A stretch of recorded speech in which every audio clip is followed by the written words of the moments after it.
Good afternoon, and welcome to IACAC's Lunch and Learn series. My name is Joe Freeman. I am one of the co-chairs of the Ad Hoc Committee on Professional Development. You might recall a few months ago when our committee surveyed membership asking about feedback regarding professional development. Many of the topics we're covering during this series came from that survey. Multiple responses indicated that our members would like informal space to connect with each other and discuss some of the things we face daily as admission and counseling professionals. It is our hope that this series will do just that. A few housekeeping details, and then I will turn it over to our facilitators who will help guide our conversation this afternoon. And remember, our facilitators are here to help conversation. They do have expertise, but they're not necessarily here to give a presentation. We ask that all participants be mindful that this is a professional space. We ask that you keep conversations both focused on the questions under consideration and respectful of the experiences of other participants, especially as some topics might carry significant impact with colleagues. At the end of today's event, we will be sending out a survey about your experience. Please take a moment to fill this out and submit it, especially as this is our first time hosting an event of this nature. Finally, if you are not yet an IACAC member, or if you need to renew your membership, we encourage you to visit www.iacac.org to learn more about the benefits of membership. Enjoy your lunch and learn, and thank you for your participation. And without further ado, I'll turn it over to our facilitators who will be talking with us about financial aid, policies and practices. And we're so fortunate today to have Brent Benner from University of Tampa and Meghan Chrum from the Illinois Student Assistance Commission. Brent, Meghan, take it away. Go ahead, Brent. I'll go ahead and let Meghan. I'm at University of Tampa, but just some quick background. I'm from Illinois, my wife and I were Southsiders, raised our kids in Downers Grove, and I took a position at Tampa in enrollment management about 15 years ago, and I still come back to Illinois and recruit, but I'm very interested in learning about some of the things going on in Illinois specifically, particularly the FAFSA mandate, but I'll let Meghan kick off our first area that we're going to discuss. Great, thanks, Brent. Hi, everyone. My name is Meghan Chrum. I am with the Illinois Student Assistance Commission, or ISAC, as you may know us as. I am a professional development specialist, and Brent and I are really excited to be here and talk and facilitate these questions that we have for you.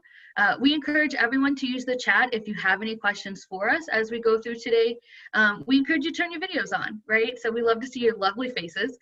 So please, ask us any questions if you have anything, but we're gonna go ahead and get started. And the first thing that we wanna talk about is, hi Eric, the new FAFSA mandate that rolled out starting this July. So on July 1, the FAFSA mandate rolled out for high school seniors who are completing high school at a public high school now required as of graduation to complete either a FAFSA, an alternative application for Illinois financial aid. And if you're not aware of the alternative app, I hope you will be after today, the alternative application or a non-participant waiver form.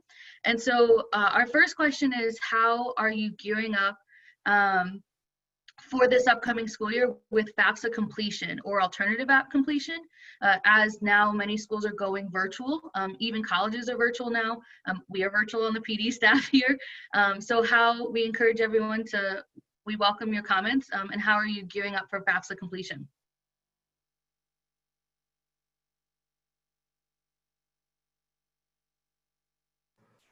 Yeah, I'm interested too in pushback. What kind of pushback are you getting from some schools with high income people with this, or is it too early?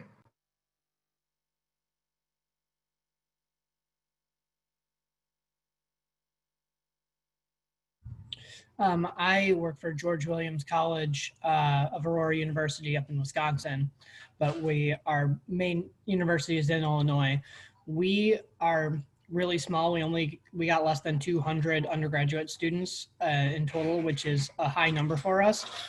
So we are actually on ground. Our main campus is not on ground, and they are having, a little more pushback, but for us, we're on ground, we're face to face, so we've had not very many issues with students with it getting in financial aid, because it's been essentially the same, just with a little more focus on doing things and working with like community colleges virtually.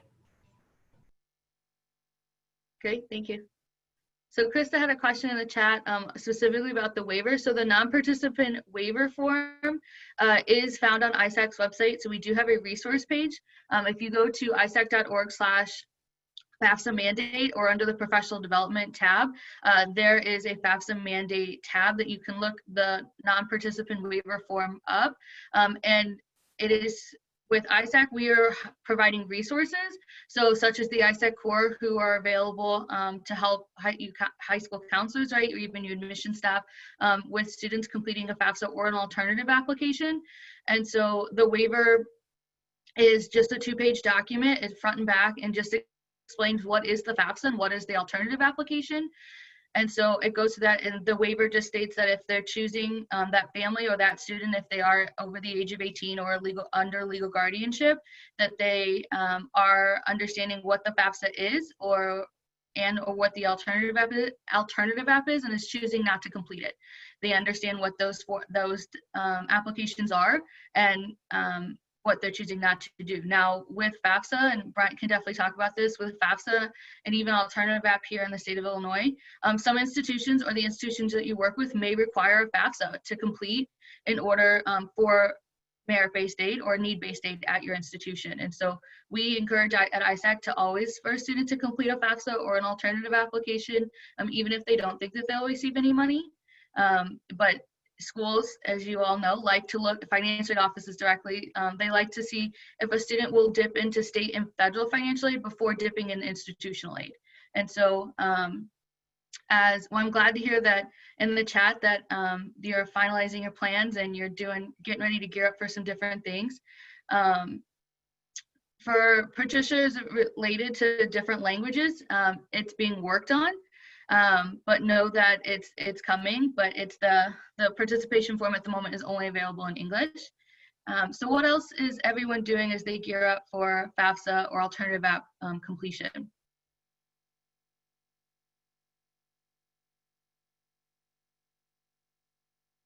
Or let me ask this question, let me phrase it. How do you help students with FAFSA or alternative app completion?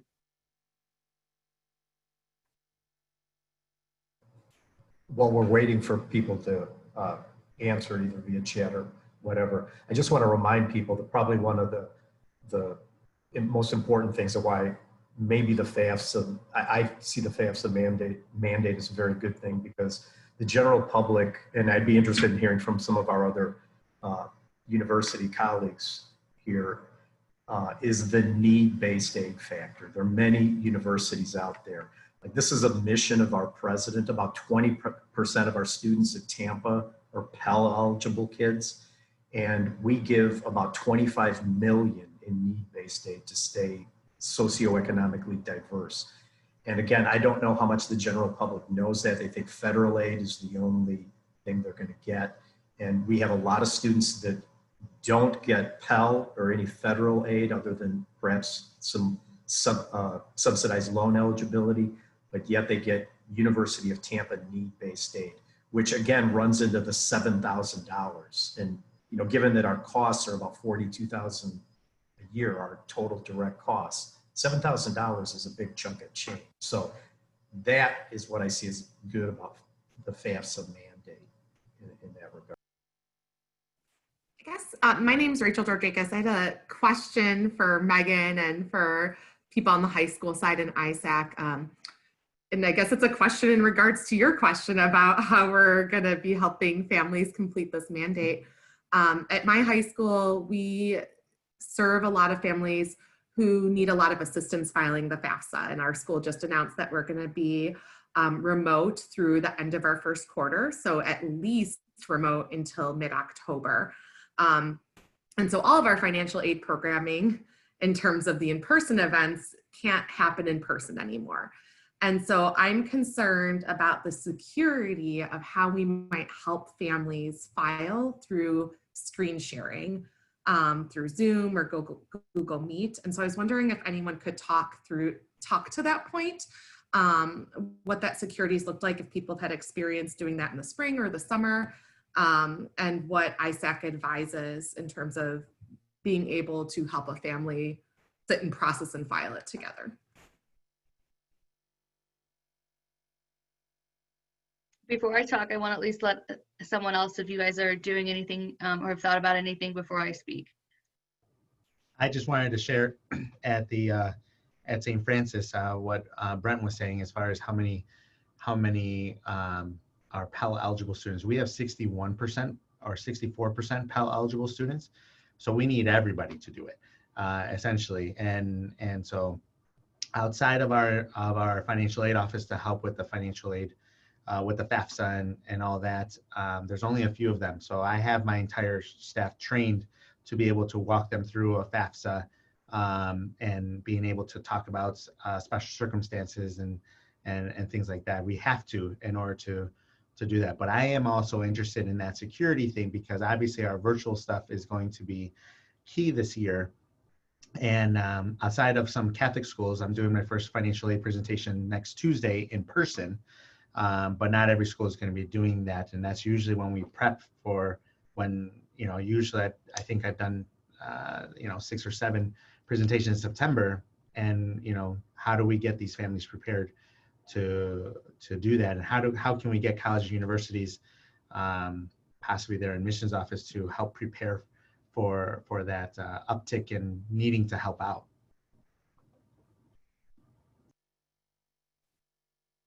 Thank you, Eric. So for on the ISAC side, so if you're not aware, the ISAC core is available to help for high schools. So the ISAC core is currently for the rest of the fall all remote. So they will be working virtually to help high schools and high school counselors and staff as well as admission counselors through that process and students and families virtually. So some of those logistics in terms of security, Rachel and Eric, those are still being worked out. And I think all of us are kind of at that point where we're still learning. Even now that as we've transitioned back into the fall, what does that look like for all of us again, right? And so we all kind of really rushed at the beginning of COVID, right? And transitioned to get the needs of our students met. And now we're going to transition into how do we make sure some of those security, that PII or the personal identifiable information is kept safe. So that's still being, worked out, but it's definitely working with with the school, your schools themselves, you are the leaders in some of those instances. It's what you have policies and procedures, right? The core is not going to necessarily tell you what to do right now. It's going to be you, right? And we're going to follow guidelines in regards to that, but as well as if we do go back in person, we're going to, at ISAC, we follow the IDPH rules. So the, Illinois Department of Public Health. But there's still the ISAC core. We just actually got done with training last week. So they did 10 weeks this year, y'all. Normally it's 6. They did 10 weeks this year. So they are ready to go and hopefully reaching out to you high school counselors to, check in with you and see what you all are doing and how they can help you as we're all going to be learning. Yeah. I do have one other idea, and I want to be candid with you. It's not quite all there yet, but the Coalition for College website. I'm part of the affordability. I'm a co-chair of the affordability committee for the Coalition for College. And we've been very self-critical this summer as to what's on the site, because the whole purpose of the Coalition for College is not a stupid application, but it's to have helpful and free resources for students and parents. And we've definitely upgraded some things, but we're trying to get, the problem with financial aid is, you want to have instructional videos, but the problem with financial aid is you have to get into the weeds so much. And we just got a really good video up there. One of my colleagues did on when to file a financial aid appeal, with the whole purpose of, I want to make sure I'm not wasting your time or the universities. But I think that's a good start. We've got another one that'll be up in the next month. In fact, we're having a Vernon Hills, Illinois girl do it on work study and working on college campus. It has some great tips. But we're working on something. There is a lot of verbiage up there on how to complete a FAFSA and things like that. But again, I don't know how helpful that is to students and parents, to be honest with you. But we're trying to find that right balance of using videos as to really help parents and students. And and I know we need something like that, but it's a big animal to get a how-to video on the FAFSA. Being a dad who's filled it out 4 times, or 16 times, just did my last one. I know, thank God I didn't have to do the profile, which is a whole nother ball game. Yeah, Brent, I think if we feel comfortable, we can go on to our next question. Brent? Okay, I would like people to weigh in on, as you know, test optional is huge this year. Most universities across the United States are going test optional.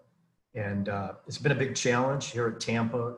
We've never been test optional, and we made the big move this year, and we have a strategy, and we're truly test optional. It's not one of those, well, we're test optional, but you can't get 8 if you're not, or yeah, we're test optional for 10% of the population. We are totally test optional. You can send us your SAT or ACT. It's not going to make a bit of difference in your merit aid. It's all going to be based, well, I'm oversimplifying, but all going to be based on unweighted GPA with a couple caveats.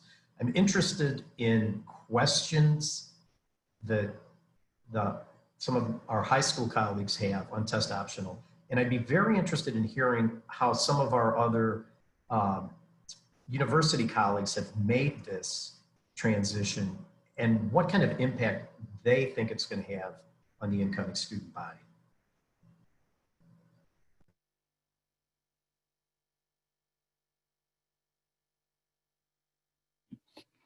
Brent, Scott Lilly from Glenbard East. I'm curious as to why you're opting to use the unweighted GPA for that.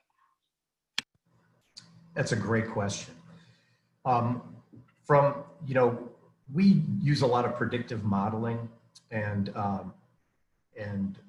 we're pretty data driven in how we approach recruiting students at Tampa. The problem with unweighted GPA is that, with weighted GPA, is there's no ceiling on it. And you got to admit, think about it. If you have a kid who comes up to you, and I have kids in my neighborhood come up to me all the time and say, Mr. Benner, I have a 6.2 weighted GPA. And I'm like, great. And then I'm thinking to myself, what the hell does that mean? You could add C's for all I know. And then I'll have a kid who'll come up and say, Mr. Benner, I have a 3.7 on a 4-point scale, unweighted GPA. I know exactly what that means. And the problem is, and I know some parents push back, but I've had this problem with my own kids. A C in an AP class is not a B, it's a C. And you're basically awarding mediocrity by weighting. You're awarding mediocrity in a tougher class by having a weighted system. And there is no weighted GPA in college. So it correlates better with college performance, because whether you're taking a 4-hour sociology class or a 4-hour Calc 3 class in college, yeah, it's the same credits, but they're conceptually quite different. So unweighted GPA has worked very well for us from a predictive modeling point of view, particularly for science students, predicting how science students perform. So those are the 2 main reasons. You're not awarding mediocrity in a tougher class, and then plus honors, quote, honors classes, we found really aren't different from the normal classes that I took back in the 1970s.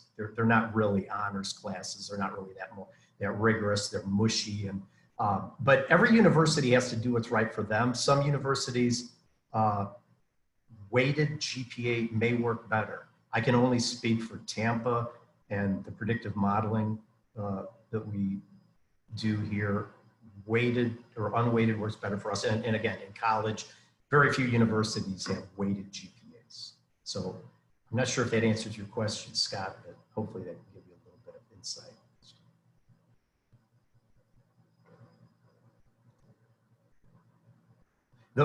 Our biggest problem, unless somebody's going to jump in, I wish some of my university colleagues would, because I'm kind of going at this with, I just used data on last year's class applying unweighted GPA.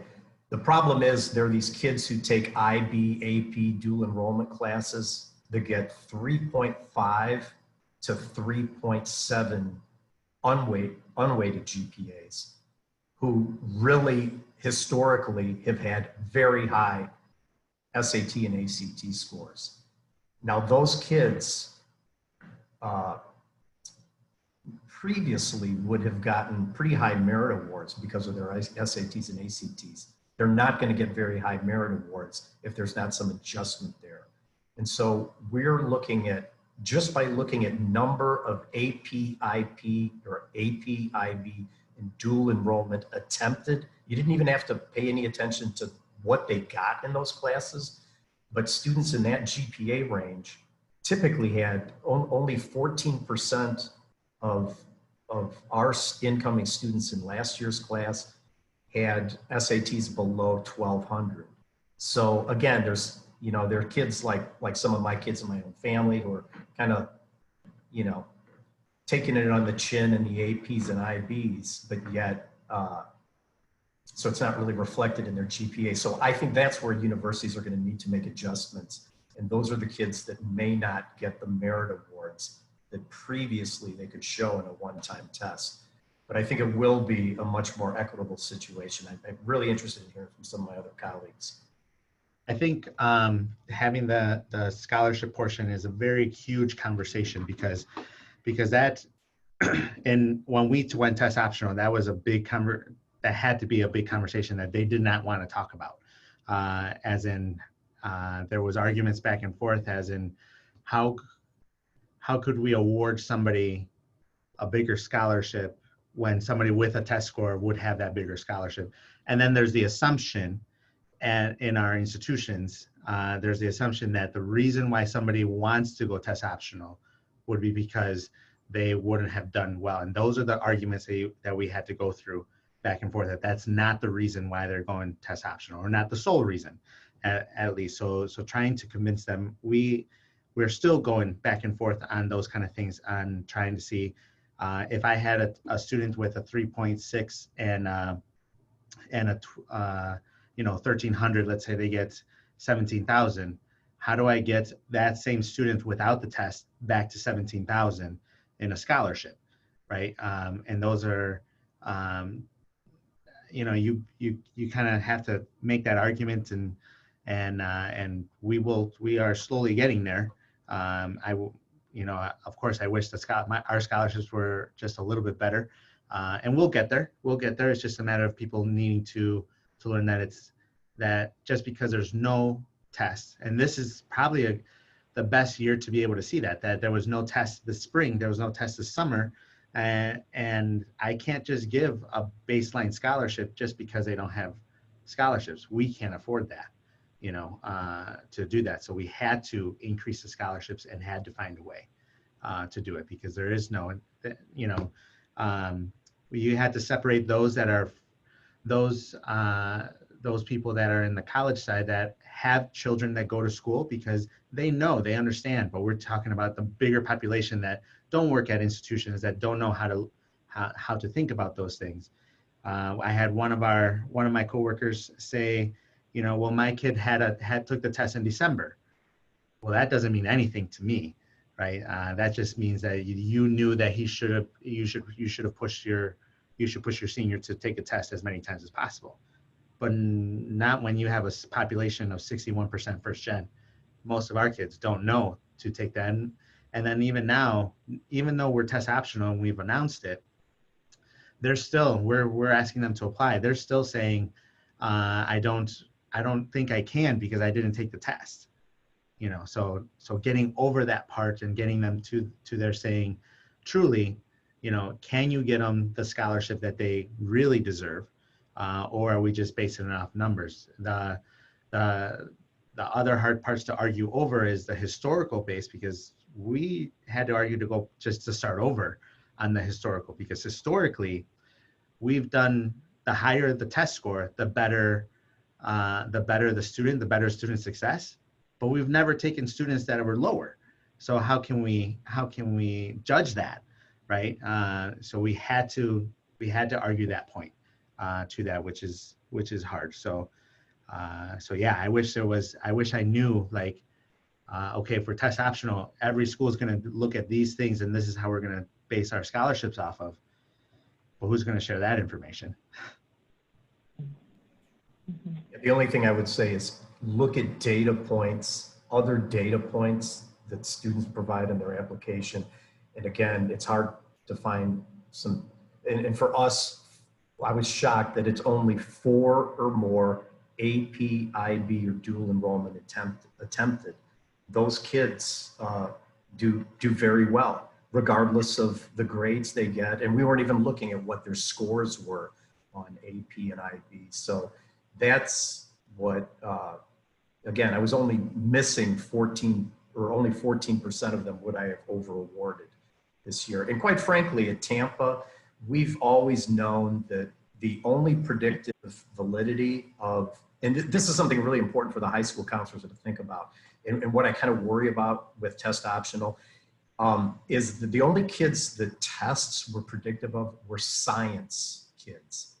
And the reason is that and a lot of people forget this, all science kids, if you go to an ACS, American Chemical Society accredited university, you're going to take 4 standardized tests during your first 2 years.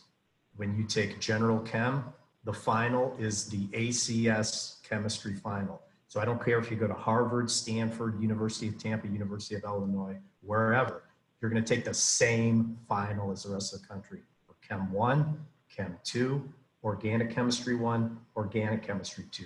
So that's why standardized tests are a good predictor, because all these kids are going to have to, you can't run away from the standardized test if you're a science kid going to college. For everyone else who has gone test optional this year, how is that affecting your merit-based aid? So we kind of like got to that underlying question of it. But for those who are at institutions, are you taking into the fact that you've gone test optional, maybe for just the next year, the next 2 years, right, for those students, but how is it affecting your merit-based aid? Or is it like, as you're saying, Eric, that you're hoping that we can't, just give something out, we wish that we could fill that gap, right? But you feel free to, to unmute yourselves or put in the chat, has your institution thought about it yet? Or how are you guys currently working on it? So what we are doing is we made 2 different sets of scholarships. So we had a set of scholarships based on only GPA, and then we have a set of scholarships based on the matrix that comes out of between the test score and the GPA. So if you don't have a test, we can just gauge only on GPA. And if you do have the test, we can compare the 2, come up with a number and plug it into our existing tier of scholarships. So we kind of have both to look at, just depending on the student.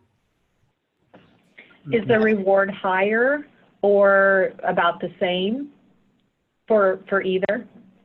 It's pretty similar. If you have a good GPA but a bad test score, you would get lower if you gave your testing score. So they are pretty comparable. If it's like a middle of the road test score, but if you have a really good test score or a really bad test score, it'll change that. But just in terms of the GPA, it's pretty similar between the 2. There's not a huge difference. But traditionally, what our students run into is, they've taken, we don't have AP classes, we're a very small school, but we have quite a few dual credit options. And those students who take the dual credit classes and they do, pretty well in those, but they have a mediocre score, they're still going to get lesser reward or award, whatever, because of their test scores. And I see the benefit of, because we have students that they may just be mediocre test takers, but they are thinkers.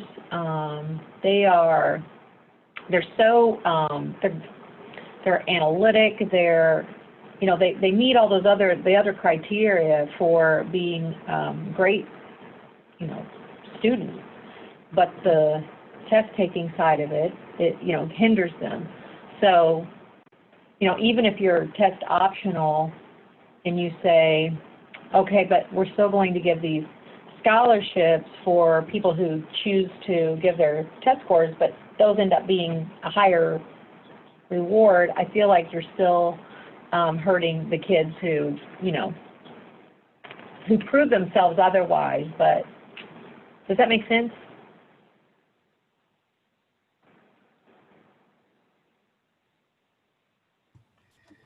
Yeah, that makes sense. We haven't done any comprehensive training on it yet. We're just sort of, you know, like everyone did, push some stuff together for the remainder of the semester. So we still are working on it a lot, especially on how we're going to approach students who will have a different scholarship based on if they give their scores or not. So we are still working on clearing it up because we need some time Sure. on it. Everyone does. Yeah, yeah. Brent, were you guys ever at a point where you emphasized test scores and then you went from that to where you are now? Oh yeah, I inherited that 15 years ago when I came here from Illinois. It was always a 50, basically a 50-50 sliding scale. Merit scholarships were awarded 50% based on your test score and 50% based on unweighted GPA. So that's why this has been a huge sea change for us. But again, I was able to, I think, comfortably get to where we can do this and pull this off, being equitable, like historically, by taking last year's class and applying this model to, you know, again, I was about the same kids, the same number of kids from one merit level to another. So, and I think in the long run, I mean, we publicize we're doing this for 1 year, but I've made it clear, and the faculty, I've really been amazed how much the faculty have supported me here. They said, I mean, we're a very diverse university in all shape, manners, and form at University of Tampa, but the faculty said, Brent, I think we're going to be even more diverse in this. And I mean, a lot of these faculty are parents too, and they know that a one-time test sitting can be problematic. Yes. Yes. Thank you. Thank you both.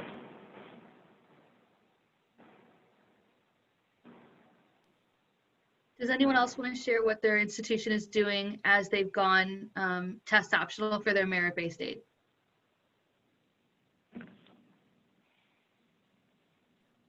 I take silence as a good thing, y'all. Okay, we're gonna move on to the next question then.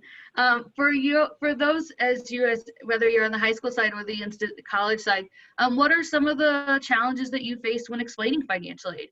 Financial aid has a lot of complexities, and there are some really simple things and there's some really hard things as well. But what are some of the things that you maybe struggle with in explaining financial aid?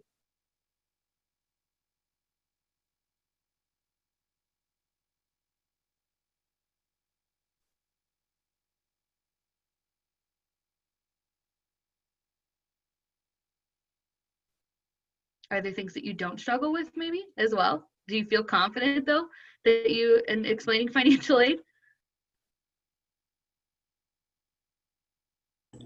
Hi, everyone. I'm April Finley, and I work over at Iowa State University. One thing that I struggle with when trying to explain financial aid to students and families is just the multifaceted nature of financial aid, because it comes from so many different avenues. Just trying to make sure that they understand the FAFSA is something separate from going out to actually like accepting your federal loans. Federal loans and the FAFSA do not connect at all to your private loans. So trying to make sure that they know where their gap is and when and where to apply for loans. So that's been kind of the biggest thing. Something I also stress to a lot of my students is outside scholarships and the importance of looking for outside scholarships. Because I have a lot of students who are like, well, you know, I'm applying for the merit-based scholarships that we have from admissions. I'm applying for departmental scholarships. That's all I need to do, right? No, because that's not going to cover your entire cost of attendance. So just trying to impress upon them and stress to them, start early, start looking for scholarships and trying to figure out the sources that they can find scholarships for, using their counselors as a resource. Yeah, just trying to make sure that they understand every single bucket of financial aid, because it's not all just one thing. You know, I'm glad you brought that up, April, the outside scholarships. I just had a question today from a parent on that. But what you all, especially in the high school side, or experts, I've found at finding outside scholarships. In fact, my youngest son, his high school counselor just was incredible at finding him outside scholarships. What are some tips you have for the rest of us to know where to look and what strategies to take when giving advice, you know, something other than go to FastWeb? Do you have any other advice? I'm fortunate that we have businesses and organizations that actually reach out to me. I'm the only guidance counselor here, but we have so many people who want to give to our students in our community. We have, I think, about 40,000 people in our county, maybe less than that. And so everyone's very community oriented, and we have so many organizations that will email me or stop by the school and say, hey, you know, we'd like for you to share this with your students. So that's one of the reasons why, because they're so, they want to help, and so they're reaching out. But, I mean, I have found too that if I call around, I mean, I will do that. I'll call banks and say, hey, you know, I haven't heard from you guys. Do you have a scholarship that, you know, you want me to share with my students? And they'll say, oh gosh, you know, we always just send ours to one particular school, but we would love to open it up to your school. So I think we have to be very active in that role. And there are times parents find them and then let me know, and then I share them with, you know, the other students too. So, but I put them on our website, and so that parents and students can see those, print them out, a link, whatever it is. We make it accessible to all of our students. But, you know, and then there's always the ones online that are, you know, for like at the national level, and I feel like those are more difficult to obtain for our students. So I have them focus more on the community scholarships. But, you know, we have a lot of, you know, outside scholarships for our kids that, and they are very good about, you know, filling them out. But I send reminders all the time. I'm always constantly sending them to parents, because parents will be like, hey, you know, $500 to you doesn't sound like a lot, but it does to me. So, you know, I think you have to have a good relationship with parents as well. So I don't know if that really answered your question or not, but hopefully. It sounds like looking local is the way to go. And when you were talking about basically looking Yes. local, I think only one of my kids got outside scholarships, but he got about $4,000. He got 4 different outside scholarships, and they were all ridiculous things that were local. Yes, yes. But you just never know. Like, we have an alumni who, you know, he owns his own insurance company, and he created a scholarship just for our seniors, and he awards $2,000 scholarships, and, you know, it's wonderful. So it's a lot of times too, if high schools will reach out to their alumni, you can probably find, you know, I actually have a few alumni who do that, but, you know, to me, it's all a networking and just getting out there and communicating, so. Another place I like to encourage students to look is like within their own circles too. For instance, like just thinking about the scholarships that were available to me 10 years ago when it was my turn to go to school.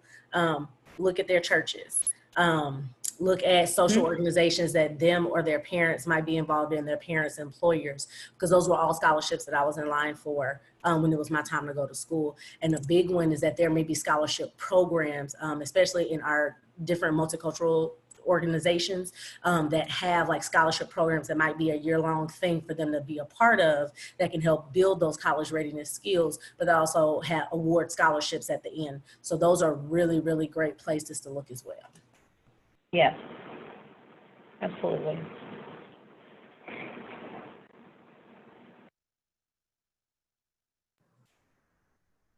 Should I throw another topic out there, Megan? Well, I just wanted sorry.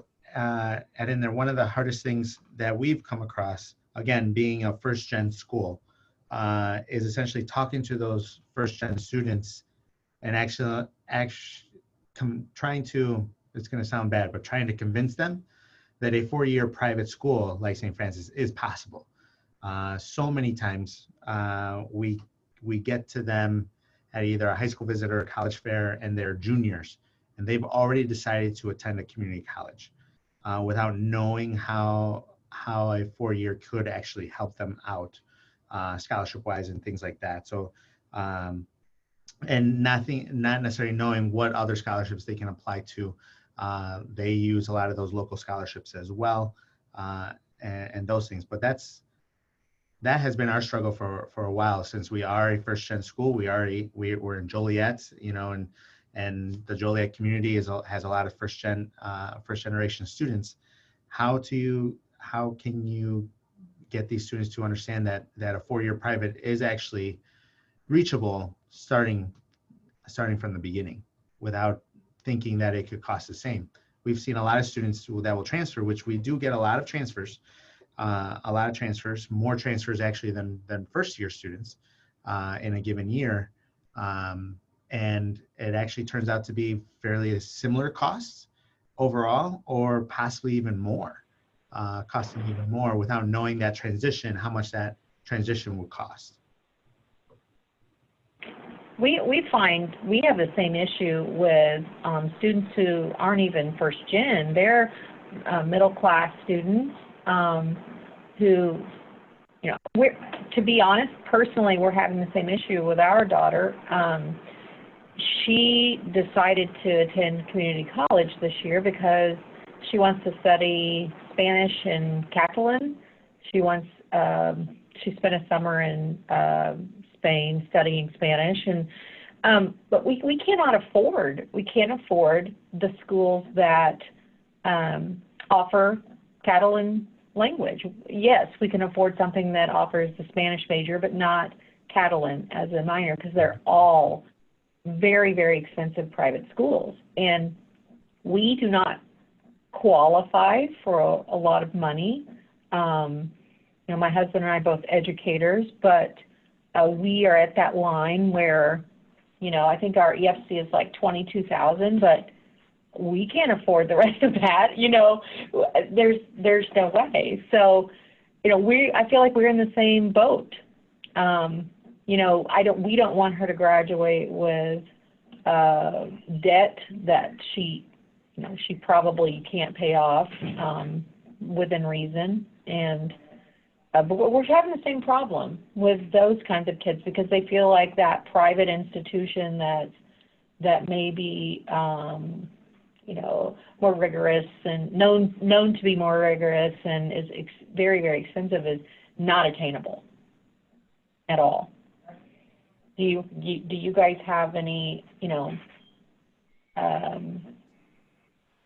advice for those kinds of students? Because I know, you know, if you're a private school, your tuition is very, very high. I mean, there are some private schools that are not, but, you know, primarily the private institutions, the tuition is extremely high. So Eric, I deal with that with my students all the time, right? Because the majority of my students are first generation college students, and the majority of my students also qualify for free and reduced lunch. So they will often default to ruling things out for themselves that they don't need to. And so one of the strategies that we found is helpful is every year, students that I have that get really excellent financial aid awards, I ask if I can keep copies of them and black out their names and other identifying information. And then I share those with students and families, or put them to show them, like, no, it's not just me saying that you can have this. This is an example of a student that graduated. Here are 3 different schools. And I'll even block out schools' names sometimes, but I like having the schools' names on there, to be honest, because that makes it seem more real. It makes them believe that, oh, this is a private school, that I look at the sticker price and it's $65,000 cost of attendance, but maybe Fenton students are only paying this. And so we do that. And then we also track some data on not just how much scholarship students are getting. I know a lot of schools are really into, like, admin is really into knowing that total big number. That number is not important to me at all. The number that I care about is how much are you paying out of pocket after financial aid, not including loans. And so in our senior survey, number is not important to us either. Yeah, no, totally. But I mean, like, on the high school side, administrators love that big scholarship number to advertise. But the number I like to advertise is like, hey, on average, out of pocket, our families are maybe only paying this from Fenton, and this is the range when we have that data. And granted, that's self-reported, so it's not always perfect, but those are just some strategies that we've found to be helpful, because when students can see a student like them having a financial aid offer that seems doable, then they don't say no to themselves. And I always say, put that ball in the institution's court. You don't turn yourself down, make them say that it won't work. I think it's important at some point, right, to talk about sticker versus net price. Like, we have those, phrases for a reason, right, in financial aid. And we know that there are many institutions that emphasize their sticker price, and they know that they offer really great, institutional aid as well as merit-based aid, so that sticker price then, or that net price is going to come down. And so I think sometimes that sticker price really gives them like some shock when they're, looking at their financial aid offers for that first time, or just like doing their own research, right? Like for you, if you have a junior student or a senior student right now who is doing their research for college as they start, that sticker price, may give them some shock, right? And think that they're going to put that out of their mind, as you're saying, Eric, right? Like, it's going to put that out of their mind right away, and think that they're not worthy, or they're not, eligible even to have that type of number, right? And so, but saying like, hey, actually, like, let's see what your financial aid offer is going to look like, right? Like, there are other opportunities to be awarded aid. And I think it's a great point, Rachel, to especially that out-of-pocket cost, and breaking down that out-of-pocket cost is only for 1 year. And you break it down into 2 semesters or tri-semesters, right? Depending on if you're in a quarter system, right? Like, break it down into that 3 or that 2 and say, okay, here's that first semester. Where does that put us? And then potentially go on a monthly payment plan, right? Yes, So that's what I was going to say, is like, I always put it in monthly terms to families. That number is for the families I work with. I know for a lot of us, when we talk about $1,000, we're like, oh, that's great if you can get the cost of college down to $1,000. But that number all at once is undoable to my students and families. And so when I talk about, can you do $100 a month? And they're like, oh yeah, we can do that. The student will do 50 from working.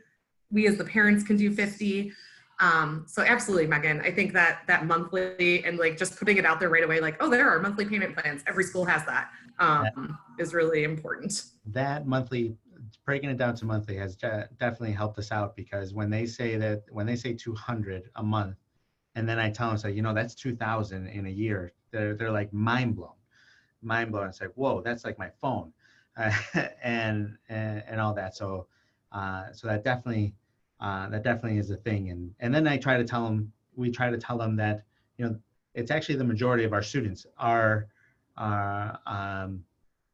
their parents did not have that degree in the United States. So trying to walk them through and understand that we have the same type of people here, and we wouldn't be here if we couldn't make it affordable.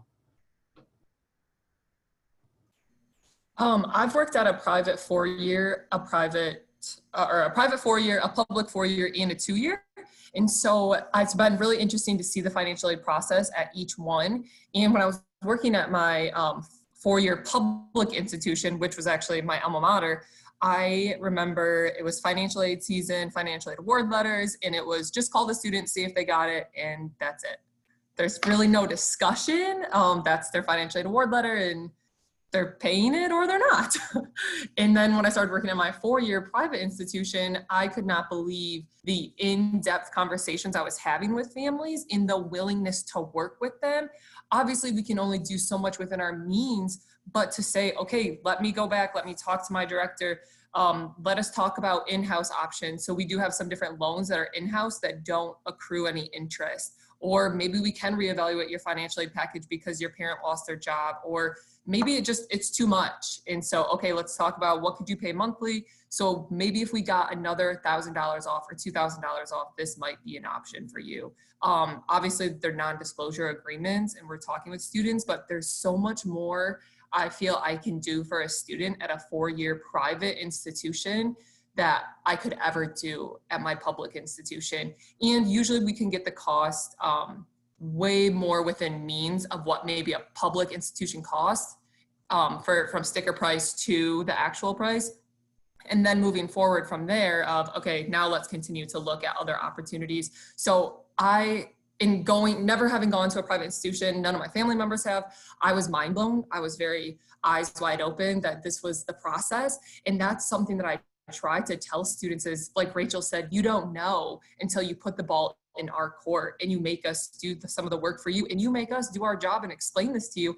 And if a student tells me, I want to be at your college, I'm going to go to bat for you because you're one of so many that I'm recruiting. And if you want to be here, I want you to be here too. And I'm going to fight tooth and nail to get you as much as I can, obviously. So I never want to discourage a student from going to a 4-year private until they get the full picture. And then it's totally up to them. And if they want to make it work, if they see the debt as good debt versus bad debt, and then they can compare it to all their other institutions. So I think that's something that I've struggled with in the past, but now I'm coming to the light and I'm seeing just how much more flexible private institutions can be.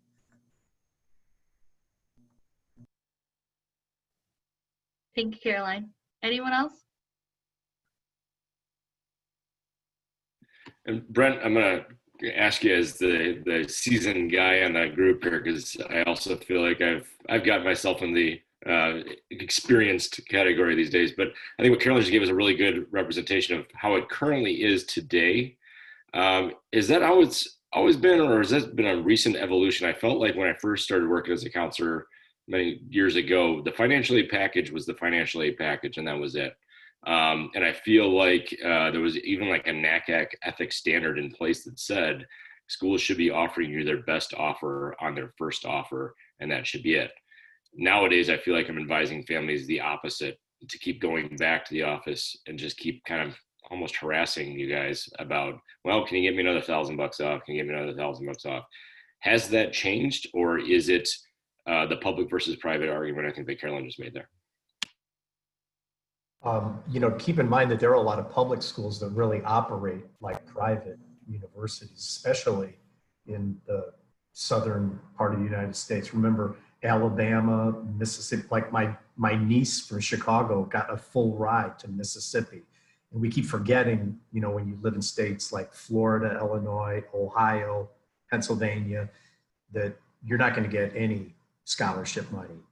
The sticker price is the sticker price. But please remember that some of these, especially public universities in lower population states, really operate like private universities. And what Caroline was saying, that goes on there too. So it's not just limited to, but your question's a great one. Here's what I found just by being a dad of 4 kids, as well as kind of knowing what competitors do. I actually think it's increased private universities' willingness to, I hate to use the term, but it's true, negotiate with a student in good faith. So I'm not being flippant when I use that term. But keep in mind, when you're talking to parents, and I know I'm oversimplifying, but a good formula right now for private tuition costs is, and I know this is very complicated, so bear with me, divide by 2. Remember, the discount rate is generally about 50%, at least at most privates. So parents can, again, divide by 2. But I think a good way to make sure you're not wasting parents' time or the university's time is there's 2 type of universities. There's over-enrolled universities that have huge wait lists. They're in high demand. And then there's under-enrolled universities that never really meet their goal. They have empty seats. So those under-enrolled universities are always willing to negotiate. And it's good practice on their part, and it works well for students. If you know you're speaking with a university, they're in high demand, they have a wait list of 500 plus students, you're probably not going to have as much wiggle room. And again, I'll use Tampa as an example. We have a wait list over 1,000 every year, but we're still willing to work with a student who wants to come here. I mean, like Caroline said, private universities, you want to work with kids, you want to make things work, you want a diverse student body, you don't want a bunch of certain type of kid there. And so that's what I found. Being aware of and advising, if I was on the high school side, I would look at, this is an under-enrolled university, it's definitely worth your time to try to negotiate. An over-enrolled university, it's still worth your time to try, but please recognize that they've got people lined up ready to take your spot. So we want to keep everyone on time, and so we have only 5 minutes left. So if you have any questions for Brent or I, now would be a great time, but we appreciate you all so much for sharing your thoughts and what your institutions are doing now and how you gear up for this upcoming school year. But if you have any last minute remarks or questions for us, now would be the time. So I'm actually asking as a mom now, does anyone have Catalan? Any of the college counselors or people here, do you have Catalan as a minor or anything like that? I was going to make the suggestion, but now that you asked, I just wasn't sure it was appropriate given our conversation or what we're talking about. But I would have your daughter look at universities, drill down and look at their faculty. Because here, we've got 2 Catalan faculty at Tampa. She should look at individual universities that she's interested in and look at their Spanish faculty and see if there are any people who are if they're from a certain area of Spain. There you go, you got it. Right. Okay. Yeah, I did notice there was a college in Colorado that had a Spanish faculty member who was, they didn't have any classes, but they had written a lot of articles and done some research and things like that. So, but they didn't have actually any classes. So I kind of just moved on from there, and so did she. So anyway, yeah. Okay, well, thank you. That's a good idea.